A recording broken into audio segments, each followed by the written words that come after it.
Wantoota mataanaa dawee maqaa kana ijoollummaadhaan wallaahi maqaa rabbiitiin dinka kadhaa abbaan kiyya ganamaa galgala dawee akka waan ani kutaa harargee keessaa tokko akka ta'e ittiin beekan ijoollummaadhaan bakka biraa waan jiru natti hin fakkaanne boodarra ergan guddadhee booda as ta'uu hubadhe walumaan hin guddadhe jechuudha. Maqaa kana manuma keenya keessa jira, maatii keessa jira. Lafti tun lafa seenaati, lafa qaroominaati, lafa hayyuun, lafa ilmiin keessaa biqiltu. Ifti asii biqilte immoo Itoophiyaa qofaaf osoo hin taane Afrikaadhaafis addunyaadhaafis bakka fakkeenya taatu.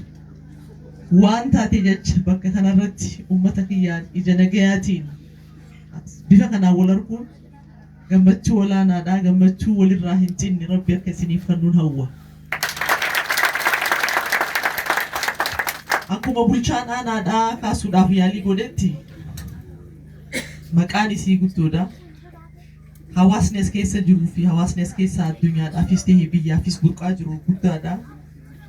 Garuu misoomni maqaa isiitii fi ifaajee isiin biyyaaf ifaajaa turte sanii wajjin wal madaalu hin mul'anne, hin jiru, hin turre.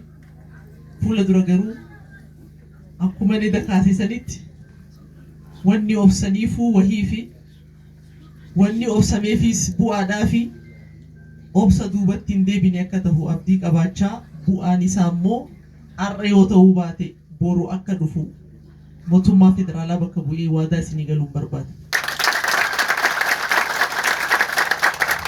Wanni isinirraa eegamu akkuma kana dura eenyummaa keessan tikfattanii, amantii keessan tikfattanii, warra biraatiifis fakkeenya tahaa hammachaa akka fakkeenyummaa olaanaatti warri biraa maqaa akka isin dhahachaa turan sanitti fuula duras bifuma kanaan naamusaan adabaan uummata barsiisaa, namnis barsiisaa, dhalootaas barsiisaa, warra biraa hammachaa keessattuu nageenya fi kabachiisuun waa hundaa olitti barbaachisaadha waan ta'eef hawaasni afaan tokko dubbatu, hawaasni karaa tokkorra waliin deemu, hawaasa fuula dura guddinni isaan malee waan ta'e jecha guddinaaf misoomaaf wanni isin dura dhaabbatu hin jiru.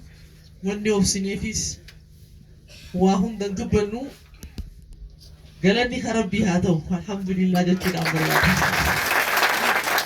Galatoomaa bagan isin argee karaa kanarraan fachuu hin danda'u galleeti nuti yeroo dhufnu ministeeronni kun hundi nu gaafa dhufan akkanumatti kaanee hin dhufne qajeelfamaan nu kenname dhaqaatii hawaasni keessan akka itti jiraatu ija keessanii ilaalaa kottaa waan isin laallatu immoo hojjedhaa gabaasa fidaa jedhamnee kallattii waan nu kennameef ajajni waan nu kennameef laallee waan humna keenyaa ol ta'u immoo isaanumaa wajjin mari'annee deebii finnee dhufna. Deebiin nuti finnu kun deebii warra biraa hin hafsisu immoo ta'uun irra hin jiraatu. Maaliif jennaan haati ilmaan hedduu qabdu.